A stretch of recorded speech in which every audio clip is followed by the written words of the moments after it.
खटीमा में मार्च और अप्रैल महीने में खेतों में लगी आग से प्रभावित 25 किसानों को सरकार की ओर से जारी सहायता राशि दी गई है।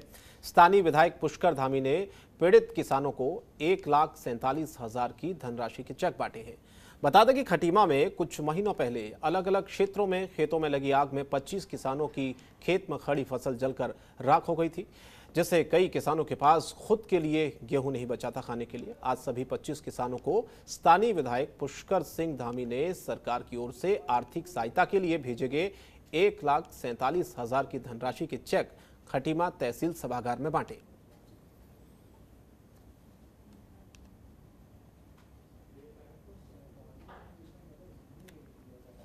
और रामनगर में रामदत्त जोशी संयुक्त चिकित्सालय में बीते दिन कैबिनेट मंत्री वंशीधर भगत और अस्पताल संचालक के बीच हुई तीखी नोकझोंक के बाद अस्पताल में तैनात स्वास्थ्यकर्मियों ने हाथ में काली पट्टी बांधकर मोमबत्ती जलाकर अपना गुस्सा जाहिर किया है।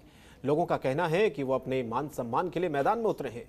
प्रदर्शन के दौरान उन्होंने कहा कि कोरोना काल में अपनी जान की परवाह किए बिना दिन रात पूरी मुस्तैदी से वो अपनी ड्यूटी निभा रहे हैं। आपको बता दें कि बीते दिन मंत्री वंशीधर भगत और स्थानीय विधायक दीवान सिंह बिष्ट संयुक्त चिकित्सालय में निरीक्षण के लिए पहुंचे थे, जहां चिकित्सालय संचालक और उनके बीच कहासुनी हो गई थी, जिसे लेकर स्वास्थ्यकर्मियों ने काली पट्टी बांधकर अब नाराजगी जाहिर की है।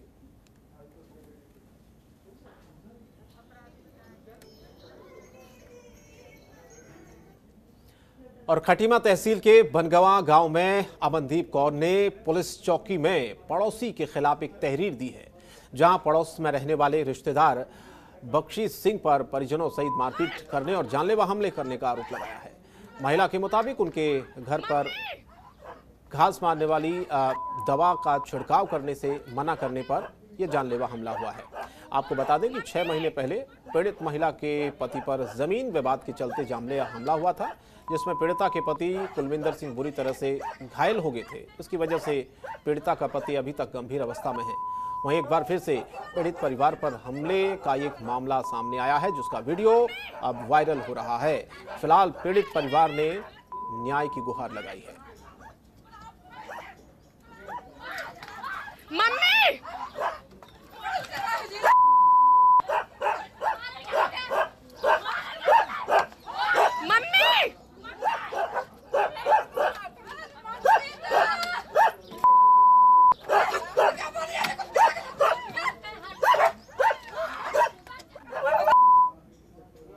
और एक तरफ जहां पहाड़ों में कोरोना का संक्रमण बढ़ता जा रहा है, तो वहीं दूसरी तरफ कर्णप्रयाग तहसील के गोचर में राष्ट्रीय राजमार्ग के चौड़ीकरण का काम और नालियों के निर्माण का काम भी चालू है। सड़क चौड़ीकरण के दौरान हो रहे अतिक्रमण की सूचना व्यापार संघ अध्यक्ष और व्यापारियों की ओर से एसडीएम कर्णप्रयाग को ज्ञापन देकर दी गई, जिसके बाद इस पर तुरंत कार्रवाई करते हुए एसडीएम कर्णप्रयाग वैभव गुप्ता की ओर से ग्रीफ और जलस्तारम के अधिकारियों को घटनास्थल पर पहुंचकर सरकारी भूमि पर बीआरओ को अतिक्रमण हटाने के निर्देश दिए हैं।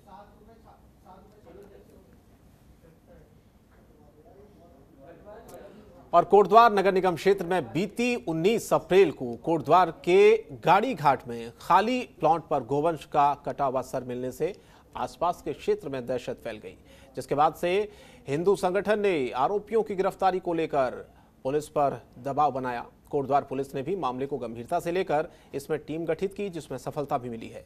पुलिस ने एक महिला समेत 8 लोगों को इस पूरे मामले में गिरफ्तार कर लिया है, जबकि एक आरोपी अभी भी पुलिस की पकड़ से दूर है।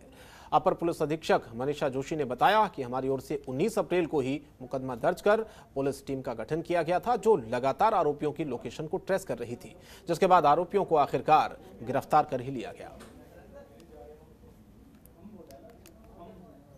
आगे बढ़ते हैं, कुछ और खबरें आपको दिखाते हैं। जहां एक तरफ कोरोना काल के चलते तमाम कारोबार ठप हैं, तो वहीं लोगों को घर चलाना भी अब मुश्किल हो रहा है। ऐसे में अगर किसी को वेतन भी आधा मिले तो अंदाजा लगा सकते हैं कि उसको कितनी मुश्किलें हो रही होंगी परिवार के पालन पोषण में।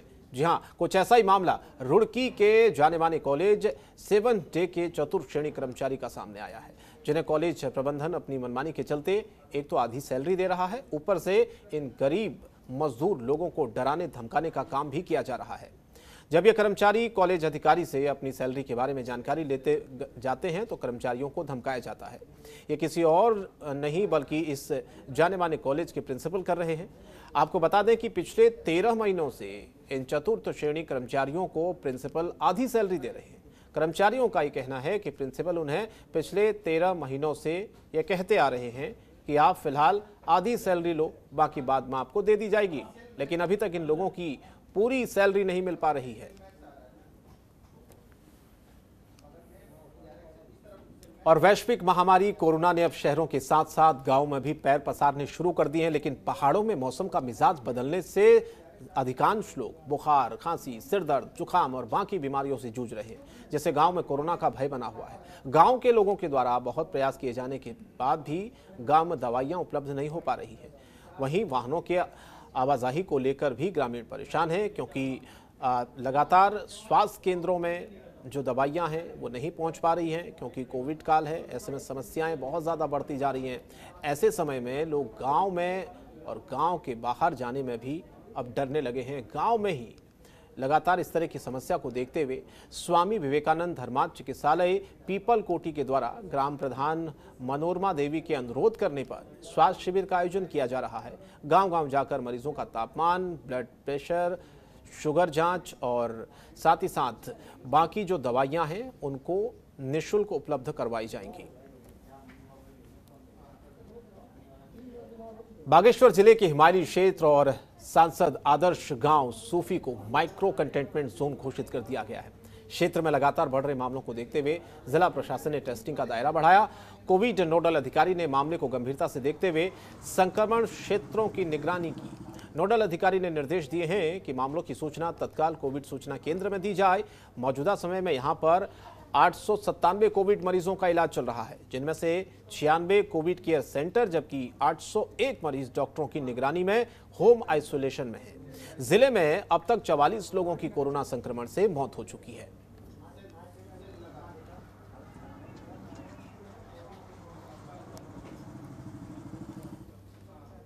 और अपना उत्तराखंड में आज के लिए इतना ही, लेकिन जनतंत्र टीवी पर खबरें लगातार जारी रहेंगी। नमस्कार।